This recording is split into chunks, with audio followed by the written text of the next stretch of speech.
بسم اللہ الرحمن الرحیم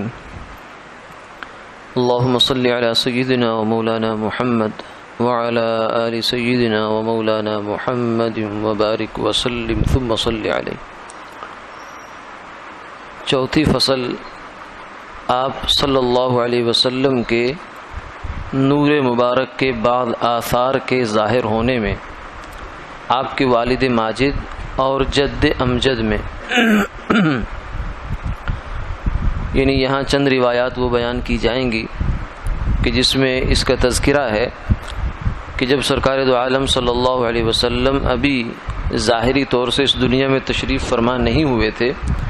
اس سے پہلے ہی آپ کے آنے کی جو کچھ علامات ہیں اور برکات اور انوارات وہ ظاہر ہونا شروع ہو گئے۔ آپ صلی اللہ علیہ وسلم کے جد امجد، آپ کے دادا محترم خواجہ عبد المطلب اور خواجہ عبداللہ جو آپ کے والد ماجد ہیں، ان کے اندر آپ کی برکات کا ظہور شروع ہو گیا۔ اگرچہ آپ صلی اللہ علیہ وسلم کا جو جوہر ہے وہ آدم علیہ السلام سے لے کر یہاں تک چلتا آ رہا تھا، مگر چونکہ اب ظہور کا وقت آ گیا تھا، یعنی اب وہ ظاہری طور سے اس دنیا میں جلوہ گر ہونے لگے تھے، تو اس لیے جیسے سورج کے نکلنے سے پہلے کچھ دیر پہلے اگرچہ سورج چل تو رہا ہوتا ہے، صبح فجر جب طلوع ہوتی ہے تو سورج تو ساری رات چلتا ہے، مگر سورج کے طلوع ہونے سے پہلے کچھ نہ کچھ اس کی علامات کا ظہور ہو جاتا ہے، جس سے اندازہ ہوتا ہے کہ اب سورج نکلنے والا ہے۔ تو ایسے ہی آپ صلی اللہ علیہ وسلم کی بھی دنیا میں تشریف آوری سے پہلے جو ہے آپ کے انوارات کا ظہور ہونا شروع ہو گیا، جس سلسلے کی پہلی روایت یہ ہے کہ حضرت کعب احبار رضی اللہ تعالیٰ عنہ سے سعید ابن عمر انصاری اور ان کے باپ والد صاحب نے ذکر کیا کہ رسول اللہ صلی اللہ علیہ وسلم کا نور مبارک جب خواجہ عبد المطلب میں منتقل ہوا اور وہ جوان ہو گئے تو ایک دن حتیم میں سو گئے۔ جب آنکھ کھلی تو دیکھا کہ آنکھ میں سرما لگا ہوا۔ حتیم وہ جگہ ہے بیت اللہ کے ساتھ جو گول سی جگہ ہے الگ سی، اس کو حتیم کہتے ہیں۔ اس میں سو گئے تھے، جب آنکھ کھلی تو دیکھا کہ آنکھ میں سرما لگا ہوا ہے، سر میں تیل پڑا ہوا ہے اور حسن و جمال کا لباس زیب تن ہے۔ ان کو سخت حیرت ہوئی کہ کچھ معلوم نہیں یہ کس نے کیا ہے۔ ان کے والد ان کا ہاتھ پکڑ کر قریش کے جو اس وقت کے کاہن ہوتے تھے ان کے پاس لے گئے اور سارا واقعہ بیان کیا۔ انہوں نے جواب دیا کہ معلوم کر لو رب السماوات نے اس نوجوان کو نکاح کا حکم فرمایا، یعنی اب ان کی شادی کا وقت آیا ہے تاکہ جو ان کی جسم میں ان کی پشت میں امانت ہے وہ آگے منتقل ہو۔ چنانچہ انہوں نے اول قیلہ سے نکاح کیا اور ان کی وفات کے بعد فاطمہ سے نکاح کیا، اور وہ آپ کے والد ماجد خواجہ عبداللہ کے ساتھ حاملہ ہوئیں، اور عبد المطلب کے بدن سے مشک کی خوشبو آتی تھی، اور رسول اللہ صلی اللہ علیہ وسلم کا نور ان کی پیشانی میں چمکتا تھا۔ جب قریش میں قحط پڑتا تھا تو خواجہ عبد المطلب کا ہاتھ پکڑ کر جبل ثبیر کی طرف لے جاتے تھے اور ان کے ذریعے سے حق تعالیٰ کے ساتھ تقرب ڈھونڈتے اور بارش کی دعا کرتے، تو اللہ تعالیٰ نور محمدی صلی اللہ علیہ وسلم کی برکت سے باران رحمت عطا فرما دیتے، یعنی رحمت کی بارش نازل فرماتے۔ دوسری روایت میں ہے ابو نعیم اور خرائیتی نے اور ابن عساکر نے ابن عباس رضی اللہ تعالیٰ عنہ سے مروی ہے کہ جب خواجہ عبد المطلب اپنے فرزند عبداللہ کے نکاح کرنے کی غرض سے ان کو لے کر چلے تو ایک کاہنہ عورت، یہ وہ لوگ ہوتے تھے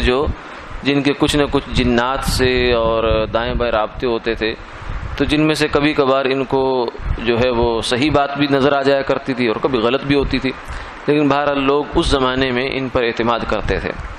تو ایک کاہنہ پر گزرے جو یہودی ہو گئی تھی تو عرب، لیکن یہودی مذہب اس نے قبول کر لیا تھا اور کتب سابقہ پڑھی ہوئی تھی۔ ابھی اس خواجہ عبداللہ نکاح کی عمر کو پہنچے ہیں کہ اس کو فاطمہ خثعمیہ کہتے تھے۔ اس نے عبداللہ کے چہرے میں نور نبوت دیکھا، یعنی اسی وقت اس کو چہرے میں نور نبوت نظر آیا، تو خواجہ عبداللہ کو اپنی طرف متوجہ کرنے کی کوشش کی مگر انہوں نے انکار کر دیا۔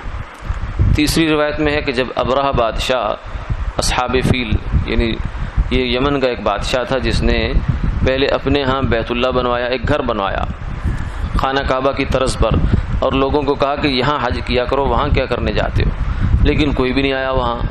بالآخر ایک بندہ وہاں آیا، اس سے کچھ آگ لگی، وہ جل گیا، دوسرے نے وہاں کو پیشاب وغیرہ کر دیا، اس کو بہت غصہ آیا، اس نے کہا کہ پہلے ان کا کعبہ ختم کرنا چاہیے۔ چنانچہ وہ ہاتھیوں کا بڑا لشکر لے کر آیا اور مکہ مکرمہ کے قریب مینا کے قریب ایک وادی ہے، وادی محصر، وہاں اس کا لشکر نے پڑاؤ کیا۔ تو ادھر سے خانہ کعبہ کے منہدم کرنے کے لیے وہ آیا، مکہ مکرمہ پر چڑھایا۔ حضرت خواجہ عبد المطلب چند آدمی قریش کے ساتھ لے کر جبل ثبیر پر چڑھے۔ اس وقت نور مبارک خواجہ عبد المطلب کی پیشانی میں گول چاند کی طرح نمایاں ہو کر درخشاں ہوا، چمکا، یہاں تک کہ اس کی شعاع خانہ کعبہ پر پڑی۔ خواجہ عبد المطلب نے یہ بات دیکھ کر قریش سے کہا، پھر چلو، یہ نور اس طرح میری پیشانی میں جو چمکا ہے یہ اس بات کی دلیل ہے کہ ہم لوگ غالب رہیں گے، یعنی یہ ابرہہ کچھ نہیں کر سکے گا۔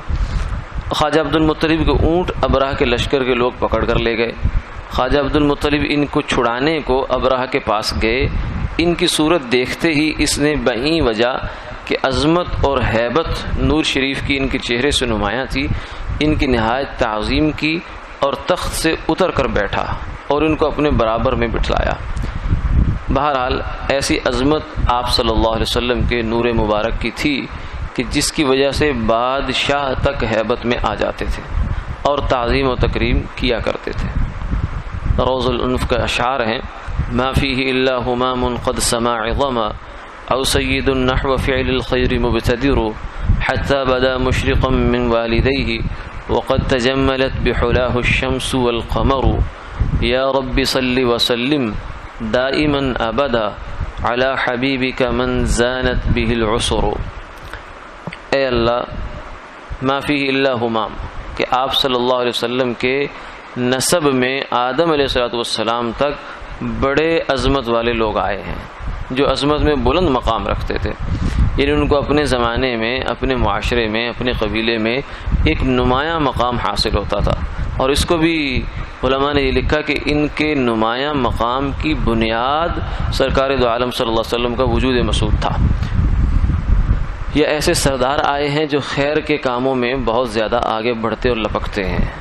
یہاں تک کہ آپ کے والدین سے جو انوار ظاہر ہوئے ہیں تو ان سے سب کچھ روشن ہو گیا، اور آپ کے انوار سے چاند اور سورج بھی پر نور ہوا ہے۔ اے اللہ، آپ صلی اللہ علیہ وسلم کی ذات عالی صفات پر ہمیشہ اپنی رحمتوں کی، برکتوں کی بارشیں نازل فرمائیے، موسلا دھار لگاتار۔ علی حبیبک من زانت به العسر، اپنے پیارے حبیب خلیل صلی اللہ علیہ وسلم پر کہ جن سے زمانوں کو زیبائی ملی ہے۔ پانچویں فصل، آپ کے بعض برکات آپ کی والدہ ماجدہ میں جب ظہور پائے۔ پہلی روایت میں ہے کہ آپ کی والدہ ماجدہ سیدہ آمنہ بنت وہب سے روایت ہے کہ جب آپ میرے پیٹ میں آئے تو ان کو خواب میں بشارت دی گئی کہ تم اس امت کے سردار کی ماں بننے والی ہو۔ جب وہ پیدا ہوں تو یوں کہنا، اعیذہ بالواحد من شر کل حاسد، کہ میں ان کو ایک اکیلے اللہ کی پناہ میں دیتی ہوں ہر حسد کرنے والے کے شر سے، اور ان کا نام محمد رکھنا۔ یعنی یہ بات سرکار دو عالم صلی اللہ علیہ وسلم کے دنیا میں تشریف آوری سے پہلے کی ہے کہ آپ کی والدہ ماجدہ کو خوشخبری دی جا رہی ہے کہ آپ ایک ایسے انسان کو جننے والی ہو، اس کی ماں بننے والی ہو جو اس امت کا سردار ہے، نہ صرف امت کا ہے بلکہ پوری انسانیت کا سردار ہے۔ اور نام بھی بتا دیا کہ محمد صلی اللہ علیہ وسلم نام رکھنا۔ دوسری روایت میں یہ ہے کہ جب تک آپ تشریف فرما رہے تو والدہ ماجدہ نے ایک نور دیکھا جس سے شہر بصرہ، یہ عراق کا ایک شہر تھا جہاں کے علاقہ شام کے محل ان کو نظر آئے۔ تیسری روایت میں یہ ہے کہ والدہ ماجدہ روایت کرتی ہیں کہ میں نے کسی عورت کا کوئی حمل نہیں دیکھا جو آپ سے زیادہ آسان ہو، یعنی سرکار دو عالم صلی اللہ علیہ وسلم جیسے امت کے لیے رحمت بن کر آئے، ایسے ہی اپنی پیدائش سے بھی پہلے اپنی والدہ ماجدہ کے لیے بھی آپ نے رحمت ہی رحمت کا ظہور فرمایا کہ آپ کے حمل کی تکلیف کسی بالکل نہیں تھی۔ محاورہ میں اس سے سبک گراں یہ ہے، سہل یہ ہے کہ کسی قسم کی تکلیف، جیسے ظاہر ہے کہ قرآن پاک میں آتا ہے حملتہ امہ کرہا ووضعتہ کرہا، کہ والدین کا انسان پر بہت بڑا احسان ہوتا ہے، بالخصوص اس کی والدہ کا کہ جس نے اس کو مشقت کے ساتھ اٹھایا ہے اور پھر مشقت کے ساتھ اس دنیا میں لائی ہے۔ تو یہ مشقت تو قرآن کہتا ہوتی ہے، حمل ایک مشاہدے کی چیز ہے، لیکن آپ صلی اللہ علیہ وسلم کے جو رحمتیں ہیں، آپ کے انوارات ہیں، اس پر قربان جائیے کہ آپ نے دنیا میں آنے سے پہلے بھی اپنا بوجھ اپنی والدہ پر بھی نہیں ڈالا۔ اس لیے فرمایا کہ کسی قسم کی تکلیف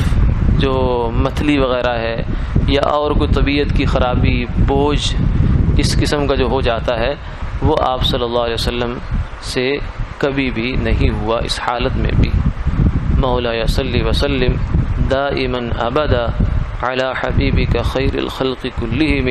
ھذا وقد حملت ام الحبیب به وليس فی حملها کرب ولا ضرر۔ آپ صلی اللہ علیہ وسلم کی والدہ ماجدہ نے جب آپ کو پیٹ میں لیا، اس امانت کو اٹھایا، تو آپ کے اٹھانے میں، حمل میں نہ کوئی تکلیف تھی، نہ کوئی درد اور کرب تھا۔ یا رب صلی وسلم دائما ابدا علی حبیبک من زانت به العسر۔